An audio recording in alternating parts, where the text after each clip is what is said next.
What's going on, guys? ShadowNinja here, and today we are going to be talking about that Destiny 2 Final Shape ViDoc that dropped today, Part 1, Confronting Oblivion, and I love the main title here, Becoming Legend. So, it's really important to mention that I was not going to talk about this ViDoc. I just thought it was going to be a traditional ViDoc. Maybe there would be some things worth mentioning via story-wise, but there was so much here that I didn't think Bungie could do for me that it was really reassuring. Now, for one, this is my personal feelings. I understand how everyone feels differently about Destiny 2. For some, this may be the end of their time playing Destiny. For others, this may be another moment of them playing Destiny. And for a lot of people, this could be a deciding factor of whether or not they commit to the rest of Destiny 2 or Destiny 3, whatever it may be. There's a lot weighing on this expansion. For me, I've always been optimistic about this expansion, especially with Lightfall and how that went out. I enjoyed it, but we all can agree that it definitely underdelivered on what was the expectation. And underdelivering has been something Bungie has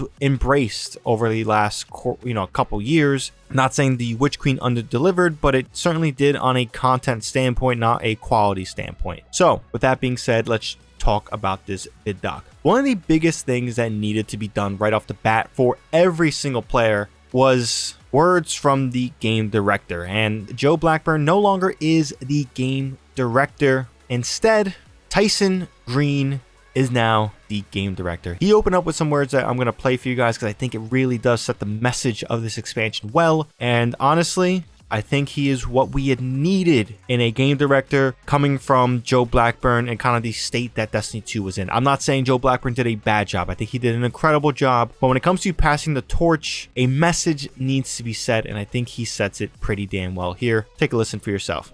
There's a line that emerged in Destiny 1 that wasn't planned for, but is very deliberate by the person who put it in the game, and is very resonant for Destiny players, and resonant for me as a person.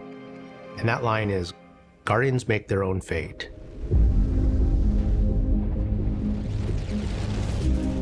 That still gives me goosebumps.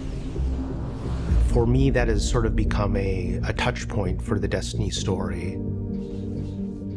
Again and again, external forces come and try to impose a fate upon you and humanity. And again, you show them that they can't do that. We make our own fate. That's not just a powerful theme of Destiny, it's also a powerful theme for us as people, as both developers and as humanity. We make our own fate. Hearing him state those words, Guardians control their own fate and things like that, was really powerful. And he translated to what it means to the studio, to the developers. And honestly, it feels like a turning of the page of the Bungie experience. There's been a lot of turmoil. There's been a lot of dark days, especially with Lightfall and the layoffs, the cancellation of other projects, and then the talk of, Destiny 3, potentially this being the end of the franchise, all that stuff. None of it really, in my opinion, is stuff I believed in, especially when it came to the conclusion, the end of Destiny 2. But at the same time, the feeling was down. And ironically enough, it matched what we would have been feeling in the world of Destiny coming off the events of Lightfall. We felt helpless, we felt lost, and the Final Shape aims to bring a conclusion and clarity to that sentiment. And it's strange how, ironically, the goal was to deliver an Infinity War endgame style of event, and we experience the repercussions of Infinity War in real life with layoffs and bad news after bad news, and feeling helpless or what's next for this franchise. And Endgame comes and we finally found purpose. Feels like that with Prismatic, with the new faction, with the themes here. This ViDoc did a lot to really hone in that this is what we wanted from Destiny. This is the next expansion to really pivot and take us into the future. This isn't an end, this is a start of something greater. And again, it's important to mention, I am one person. And that one person may be loving what is going on, and for you, you may be hating what's going on. That is okay. But the breakdown, I guess you could say, description of how they aim to design things and the goals and the story, the artboards, all this different stuff. It's been a long time since I've seen Bungie really talk about Destiny like this. And with the feeling I am getting, I haven't seen them talk about Destiny like this in a ViDoc since the beginning of Destiny 1. And for me, on a nostalgic vibe, on just an excitement vibe of the unknown ahead. This is extremely exciting. It may not be for you. You know, you may feel differently. Maybe they have felt like this with Forsaken or sound like this with the Witch Queen. But for me, this is a ViDoc that I really haven't seen or felt since Destiny 1. And for me, that is important. A lot of things were also revealed here. Keith David's voice of Zavala is present. I am loving it. It is tragic we don't have Lance Reddick though, because he was such a pivotal part of the franchise. His voice, just the person he was. It is sad. I do think Keith David is doing the impossible, and he is bringing Zavala to life. Now, would I want a little bit of that softness that we've heard in Lance Reddick's voice? Of course. It was such an important part of Zavala. This commander also has a soft spot, but don't get it twisted. Keith David's performance, his voice is impactful, and I'm excited. If you guys are wondering what it sounds like, here's a moment of where he speaks. I used to think I'd give anything to bring you back. I won't lose another soldier in this war. You know, for the most part, he sounds like Commander Zavala, nothing too crazy there. Another thing that I am actually really looking forward to in this VidDoc is that there seems to be a clear direction of answers. This is something that I have been bothered by during Lightfall. I enjoyed Lightfall and the mysteries and the questions that, you know, were being asked and the lack of answers there was. But one of the things I didn't like was the fact that after all those questions being asked, we haven't got any answers for the most part. And it seems like we are targeting those answers. The witness and the breakdown of what they're going for, it seems like there is going to be a deeper connection in the conflict with the witness. We're not just fighting his disciples, we are fighting against him in a direct way. We are speaking to him. He is speaking to us. And this is something that we haven't really seen or felt since Shadowkeep, when we found out in the Witch Queen and obviously with Lightfall that the witness was the one at the end of Shadowkeep talking to us. That's a long time, and I do think that there is a lack of execution there, that we haven't had a conversation with the witness, but it's finally coming, and it shows. Moments in the VidDoc like this, There is only suffering!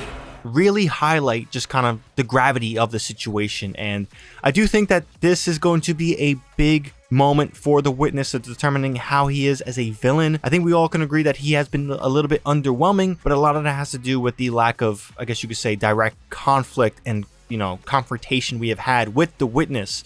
This is the first time we are really going head to head with the witness, and hopefully the voice acting, which I expect it to be great, and just the story itself really does make up some missing ground that has been lacking with this villain. But overall, the final shape is present. The goal here is clear. We need to stop it to protect the universe we know. And if we don't, everything is calcified. So overall, I think this VidDoc is pretty damn good.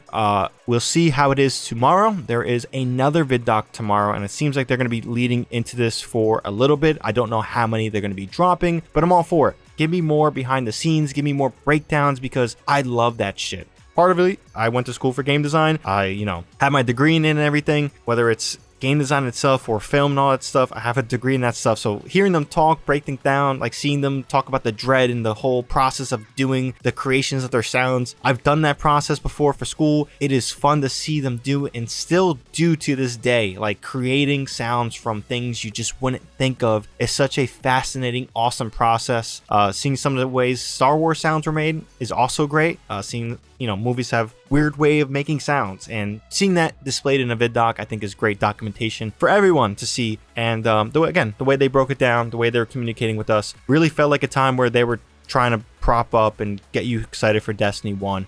And I'm beyond excited for the final shape. And that expansion is less than 2 weeks away. But overall, I'm curious to hear your guys' thoughts on this final shape VidDoc. There's a lot to love. Again, I am one person, and I know everyone has their own different opinion on Destiny 2 and how things feel and their sentiments towards the studio or the business model, whatever it may be. So whatever it may be in regards to this VidDoc, drop a comment down below. We can have a conversation about it. If you guys enjoyed this video and found this video informative, definitely be sure to drop this video a like. Helps out the video a ton. And for more content from me, be sure to hit that subscribe button and bell to be notified for when I do drop more content, because there's going to be tons of it, especially when the final shape launches. So be on the lookout for that. But with that being said, that's all I gotta say on this one. Friendly reminder, I will be making another Destiny 2 video today. There were some exotic changes and discussions in, I think, a blog post or TWAB that just dropped. I was giving it a few glances, and there's a lot of stuff that honestly I'm pretty excited for, because it does allow for some flexible dynamics with just build crafting in general.